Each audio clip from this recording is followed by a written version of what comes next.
Hello everyone. So in this video we will study MP Accommodation Control Act. This video is useful for people who have not studied this act before, and for the people who have studied this act before, उनके लिए मैं यही बोलूँगी कि आप इस video को 1.25 या 1.5 की स्पीड पे देखें, क्योंकि कुछ चीज़ें बहुत ही बेसिक होंगी जो मैं इसमें बताऊँगी, which is for the people जिनके लिए ये एक्ट नया है, जो कि मध्य प्रदेश की तैयारी पहली बार कर रहे हैं. तो लेट स्टार्ट. तो पहले सिनॉप्सिस की मैं इस एक्ट में इस वीडियो में करने क्या वाली हूँ. तो इस वीडियो में एक दो जो मेरे मेन एजेंडाज हैं. पहला कि मैं एक ओवरव्यू दूंगी कि ये एक्ट क्यों आया और क्या ज़रूरत पड़ी इस एक्ट को लाने की, किस पे एप्लीकेबल होता है, किस पे नहीं होता है, कितने चैप्टर्स हैं, all those things. And second जो रहेगा उसमें मैं जो चैप्टर 1 है, जो कि फर्स्ट 1 से लेके 3 सेक्शन तक है, 3 सेक्शन है उस चैप्टर में, उसको होल डिस्कस करूँगी. सो थोड़ा सा लंबा होगा वीडियो, बट बेनिफिशियल होगा फॉर श्योर. सो एंड तक देखिए. तो लेट स्टार्ट. तो फर्स्ट ऑफ ऑल तो मैं ये बताऊं कि एक्ट का नंबर क्या है. एक्ट का नंबर है 41 ऑफ 1961. ठीक है. कई बार प्रीलिम्स में नंबर पूछ लिया जाता है, इसलिए आपको याद रखना पड़ेगा. 41 का मतलब होता है कि ये 1961 में 41 लाइक 41st एक्ट था. ठीक है. तो उस ईयर में जितने एक्ट्स आते हैं उनकी नंबरिंग कर दी जाती है, तो वो इसका ये नंबर है. फिर इसका ईयर क्या है, तो ये 1961 है. अब इसकी डेट्स इम्पॉर्टेंट जो हैं वो कौन कौन सी हैं. एक होती है जिस दिन असेंट प्राप्त की प्रेसिडेंट की, और दूसरी डेट होती है एक्ट में एनफोर्समेंट डेट. ठीक है. तो 25 दिसंबर 1961 जो है वो डेट है जिस दिन असेंट प्राप्त हुई इस एक्ट को प्रेसिडेंट की, और एनफोर्समेंट डेट सेम ईयर की 30 दिसंबर 1961 है. ये जो एनफोर्समेंट डेट है इसको हम एप्लीकेबिलिटी डेट भी बोलते हैं. ठीक है. सो ये याद रखो. अब नेक्स्ट चीज़ जो है वो इस एक्ट में कितने चैप्टर्स हैं. तो 7 चैप्टर्स हैं इन टोटल. ठीक है. और टोटल जो हैं वो 51 सेक्शंस हैं. छोटा सा एक्ट है, 51 सेक्शंस का है. ठीक है. और 2 शेड्यूल हैं. शेड्यूल्स बहुत इंपॉर्टेंट है. शेड्यूल्स से क्वेश्चन भी बनता है प्रीलिम्स में. ये नहीं पूछा जाता कि शेड्यूल में क्या कवर है, बट एक डिफरेंट टाइप ऑफ क्वेश्चन बनता है शेड्यूल से, जो कि मैं आपसे आगे इसी लेक्चर में डिस्कस करूँगी. सो ये तो हो गया ओवरव्यू, कितने चैप्टर्स हैं, कितने सेक्शंस हैं, कितने शेड्यूल्स हैं. अब हम आगे बढ़ते हैं. ये एक्ट जो है ये रेंट कंट्रोल एक्ट है. रेंट कंट्रोल एक्ट जिसका नाम है एमपी अकोमोडेशन कंट्रोल एक्ट. तो आपने एज आप जुडिशरी के एस्पिरेंट हैं, तो आपने किसी भी स्टेट का रेंट कंट्रोल एक्ट पढ़ा होगा, तो उसमें आपने पढ़ा होगा कि होता क्या है. बेसिकली एक एरिया मतलब अकोमोडेशन डिफाइन होता है. ओके. बताया जाता है कि ये अकोमोडेशन इन चीज़ को माना जाएगा और इस पे ये एक्ट लागू होगा.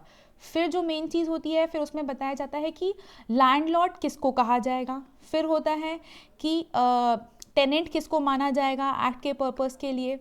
फिर एक होता है कि अगर टेनेंट को इविक्ट कराना है तो क्या उसके प्रोविज़न होंगे, कैसे उसका इविक्ट किया जाएगा. या अगर लैंडलॉर्ड जो है वो अपनी ड्यूटीज़ फुलफिल नहीं कर रहा है, तो उसके अगेंस्ट कहाँ पे क्या अथॉरिटी होगी, किस अथॉरिटी के पास आप जाएंगे. ठीक है. और just give me a second. हाँ, क्या क्या अथॉरिटी होगी. ठीक है. उस अथॉरिटी को बोला क्या जाएगा, जैसे कि इस केस में उसको बोला जाता है रेंट कंट्रोलिंग अथॉरिटी. ओके. सो ये जो अथॉरिटी है ये अपॉइंट कैसे होगी. ठीक है. इसके जो ऑफिसर्स बनाए जाएंगे उनकी रैंक क्या होगी. ठीक है. अब इन ऑफिसर्स के पास कब जाया जाएगा और कब हम सिविल कोर्ट के पास जा सकते हैं रेंट का मैटर लेके, ठीक है। अगर हम इन दोनों के पास ही जाते हैं तो इनके अपील के क्या प्रोविजन है, ठीक है। अगर कोई ड्यूटी फुलफिल नहीं करता है तो उसकी पेनल्टीज क्या होंगी, क्या क्या ड्यूटीज होंगी लैंडलॉर्ड की, टेनेंट की, ये इसमें दिया हुआ है। देन आपको मिलेगा इसके पहले कौन सा रिपील एक्ट हुआ करता था, ठीक है। तो ये सारी चीज़ें आपको इस एक्ट में देखने को मिलेंगी डिफरेंट चैप्टर्स में। सो अब हम सबसे पहले स्टार्ट करते हैं चैप्टर 1, ठीक है, जो कि है प्रिलिमिनरी। और ये जो है चैप्टर आपका, ये चैप्टर 1 सेक्शन 1 से लेके सेक्शन 3 तक है। ओके, सबसे पहले जो सेक्शन 1 है ये बात करता है शॉर्ट टाइटल। ओके, तो सेक्शन 1 जो है वो बात करता है short title, extend and commencement. ये आपको ऑलमोस्ट सारे बेयर एक्ट्स में ये जो फर्स्ट सेक्शन होता है वो यही देखने को मिलेगा, अनलाइक कॉन्स्टिट्यूशन ऑफ इंडिया जहाँ पे ये आपको लास्ट के प्रोविजंस में मिलेगा कि कॉन्स्टिट्यूशन ऑफ इंडिया को कॉन्स्टिट्यूशन ऑफ इंडिया कहा जाएगा। Okay, so this was just a link, so let's remove this. Okay, ये भी रिमूव हो गया, no worries, I will write it again. Okay, so commencement। Okay, so short title का मतलब इस एक्ट को क्या कहा जाएगा, तो जैसे कि हमने देखा इस एक्ट को कहा जाएगा एमपी अकोमोडेशन कंट्रोल एक्ट 1961। इसका एक्सटेंड क्या होगा, तो इसका एक्सटेंड होल ऑफ एमपी पे होगा, sorry whole of Madhya Pradesh पे होगा। और कमेंसमेंट की डेट्स हम ऊपर देख चुके हैं। अब ये कहाँ पे अप्लाई होगा, वो एरिया जो है वो स्पेसिफाई कर रखा है, और वो जो एरिया स्पेसिफाई कर रखा है वो कर रखा है शेड्यूल फर्स्ट में। तो मैंने आपको ऊपर कहा था कि एक क्वेश्चन आता है प्रीलिम्स में which is very important, and that is कि ये जो एमपी अकोमोडेशन कंट्रोल एक्ट 1961 है ये कौन से एरिया पे लगता है, तो ये शेड्यूल 1 में दिए गए एरियाज़ पे लगता है। और शेड्यूल 1 को अमेंड किया जा सकता है, तो स्टेट गवर्नमेंट जो है वो नोटिफिकेशन के द्वारा उसको अमेंड कर सकती है, ठीक है। यही आपको मिलेगा सेक्शन 1 में। अब हम आते हैं सेक्शन 2 पे, सेक्शन 2 जो कि है डेफिनेशनल क्लॉज। अब ऑलमोस्ट सारे एक्ट में आपको डेफिनेशन सेक्शन 2 में ही मिलती हैं, तो ये तो याद करना बहुत मुश्किल नहीं होगा। अनलाइक कॉन्स्टिट्यूशन, ओके, सो कॉन्स्टिट्यूशन में आपको पता है आर्टिकल 366 में डेफिनेशंस दे रखी हैं। अगर आपने आज तक नहीं पढ़ा है तो आज अपना बेयर एक्ट खोलिए और पढ़िए आर्टिकल 366, वहाँ पे डेफिनेशंस दे रखी हैं। और उसमें से भी अगर मैं बात करूँ तो जो उसकी एंट्री 24, 25 जो SC ST की बात करते हैं ये बहुत ही इम्पॉर्टेंट है। तो ये तो कॉन्स्टिट्यूशन की बात थी, तो वापस हम आते हैं अपने एक्ट पे। तो डेफिनेशन में जो पहली डेफिनेशन है वो है अकोमोडेशन की। ओके, सो अकोमोडेशन में क्या इंक्लूड होगा क्या इंक्लूड नहीं होगा वो आप देखना। तो पहले तो जो पहला पॉइंट बनता है वो ये है कि अकोमोडेशन में बिल्डिंग आएगी, ठीक है, प्लस कोई भी पार्ट ऑफ बिल्डिंग भी आएगा, building and part of building, दो चीज़ें, ठीक है। फिर रेसिडेंशियल पर्पसेस के लिए दी गई बिल्डिंग, प्लस अगर कोई बिल्डिंग नॉन रेसिडेंशियल पर्पस के लिए दी गई है तो वो भी इसमें इंक्लूड होगी, ठीक है। उसके बाद कोई अगर गार्डन है, ठीक है, कोई अगर ग्राउंड है, ठीक है, कोई अगर गैरेज है या कोई आउट हाउस है, ये जो लैंग्वेज है वो है अगर ये सारी चीज़ें अपर्टिनेंट हैं, अपर्टिनेंट उस बिल्डिंग से या उस पार्ट ऑफ बिल्डिंग से। अब अपर्टिनेंट का मतलब बहुत सिंपल लैंग्वेज में होता है अटैच्ड। अगर ऐसा कोई ग्राउंड, ऐसा कोई गार्डन, ग्राउंड, कोई गैरेज, कोई आउट हाउस, अगर वो अटैच्ड है बिल्डिंग से या पार्ट ऑफ बिल्डिंग से, तो उसको भी अकोमोडेशन की डेफिनेशन में लाया जाएगा। ठीक है, सो अकोमोडेशन डिफाइन करना इसलिए इम्पॉर्टेंट है कि अगर कोई इशू रेज होता है तो सबसे पहले तो ये देखा जाएगा कि क्या ये एरिया अकोमोडेशन की डेफिनेशन में आता है, और अगर ये एरिया अकोमोडेशन की डेफिनेशन में आता है तभी इस पे अकोमोडेशन कंट्रोल एक्ट 1961 अप्लाई होगा। अगर ये एरिया अकोमोडेशन की डेफिनेशन में नहीं फॉल करता है तो अकोमोडेशन कंट्रोल एक्ट अप्लाई होने की कोई बात ही नहीं उठती। तो नेक्स्ट देखते हैं और क्या आता है अकोमोडेशन में। तो कोई भी फिटिंग, ओके, जो कि अफिक्स्ड है बिल्डिंग से, अफिक्स के लिए मैं प्लस का साइन बनाती हूँ, और जो उसके बेनिफिशियल एंजॉयमेंट के लिए ज़रूरी है, बेनिफिशियल एंजॉयमेंट के लिए ज़रूरी है। ठीक है, तो कोई फिटिंग जैसे कि फॉर एग्जांपल कोई इलेक्ट्रिसिटी बोर्ड है, ठीक है, वो फिटेड है बिल्डिंग में, तो उसको भी हम मानेंगे कि वो बिल्डिंग की डेफिनेशन में आएगा। लास्ट देता है कि कोई अगर फर्नीचर सप्लाई किया था लैंडलॉर्ड ने, ठीक है, यूज़ करने के लिए, तो वो भी अकोमोडेशन की डेफिनेशन में आएगा। तो हमने क्या क्या देखा कि अकोमोडेशन की डेफिनेशन में क्या क्या आएगा। पहला कोई बिल्डिंग, कोई पार्ट ऑफ बिल्डिंग। फिर हमने देखा ओके जस्ट हमने क्या क्या देखा, तो कोई बिल्डिंग, ठीक है, कोई बिल्डिंग, ठीक है, कोई पार्ट ऑफ बिल्डिंग, अगर वो रेजिडेंशियल पर्पसेस के लिए है तो भी अकोमोडेशन की डेफिनेशन में आएगी, नॉन रेजिडेंशियल पर्पसेस के लिए है तो भी अकोमोडेशन की डेफिनेशन में आएगी।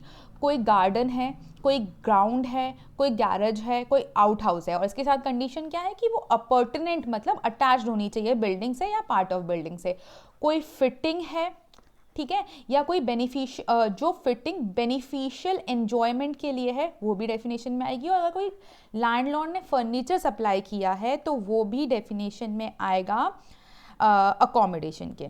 Okay, so this was very important. आपको अगर कोई डाउट है तो आप कमेंट बॉक्स में लिखें।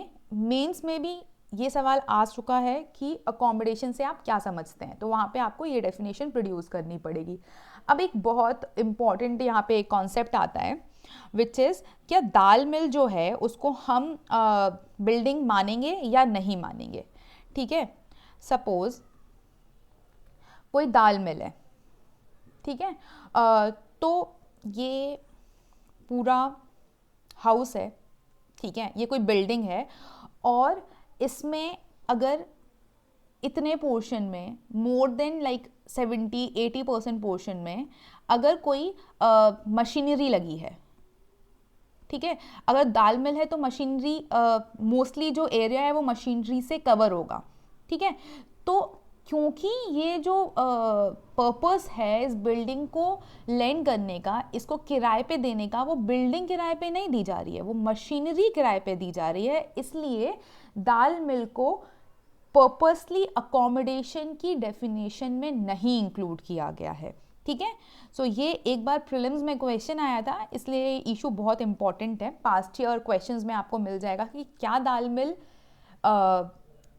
Is called accommodation or not. So it won't be called accommodation because the area which is given for tenancy जो दिया गया है रेंट पे, वो मशीनरी दिया गया है, ना कि बिल्डिंग। ओके, सो यहाँ पे एक और लाइक सपोज कोई थिएटर है, ठीक है, सो उस थिएटर में पूरा कोई किराए पे उसको ले रहा है उस थिएटर को, ठीक है, लेकिन जो उसका किराया तय हो रहा है वो इस बेसिस पे हो रहा है कि वहाँ पे जो चेयर्स फिक्स्ड हैं, ठीक है, तो अगर ये सिर्फ बिल्डिंग होती, ओके, सो इसका किराया फॉर एग्जांपल 10,000 होता, लेकिन क्योंकि वहाँ पे चेयर्स फिक्स्ड हैं तो उसका किराया सपोज 1,00,000 रुपीज़ है, ठीक है, तो उसको अकोमोडेशन की डेफिनेशन में इंक्लूड नहीं किया जाएगा, बिकॉज वहाँ पे कोई अकोमोडेशन नहीं दिया जा रहा है, वहाँ पे जो उसके साथ फिक्स्ड चीज़ें हैं उसको किराए पे दिया जा रहा है, ठीक है। तो अपन को दिमाग में क्या रखना है कि डोमिनेंट पर्पस क्या है रेंट पे देने का, क्या पर्पस जो है वो बिल्डिंग है या कोई डोमिनेंट पर्पस कुछ और है। सो नेक्स्ट देखते हैं, अब हम देखते हैं कि लैंडलॉर्ड कौन होगा, किसको लैंडलॉर्ड कहा जाएगा। लैंडलॉर्ड डिफाइन कहाँ है, 2(1)(b) में। लैंडलॉर्ड की डेफिनेशन को मैं पहले रीड करती हूँ। Landlord means a person who for the time being is receiving or is entitled to receive the rent of any accommodation, whether on his own account or an account of, or on behalf of, or for the benefit of any other person, or as a trustee, guardian or receiver for any other person or who would so receive the rent or be entitled to receive the rent if the accommodation were let to a tenant and includes every person not being a tenant who from time to time derives title under a landlord. So इसको हम various part में divide कर लेते हैं। अब आपको ये लग सकता है कि मैं इतना टाइम क्यों दूँ, 5 नंबर का क्वेश्चन आता है, पाँच क्वेश्चंस ही आते हैं प्रीलिम्स में, 5 मार्क्स के ही होते हैं, नहीं देना चाहिए। तो एक बात मैं आपको बता दूं, एमपी में जो डिसाइडिंग फैक्टर होता है, क्योंकि आपको पता होगा कि मध्य प्रदेश में जो प्रीलिम्स की कट ऑफ होती है एमपी सीजी में वो बहुत हाई जाती है, 150 में से 131 तक कट ऑफ जा चुकी है। तो जो डिसाइडिंग फैक्टर होता है वो जनरली लोकल लॉ और जीके ही होता है, ठीक है।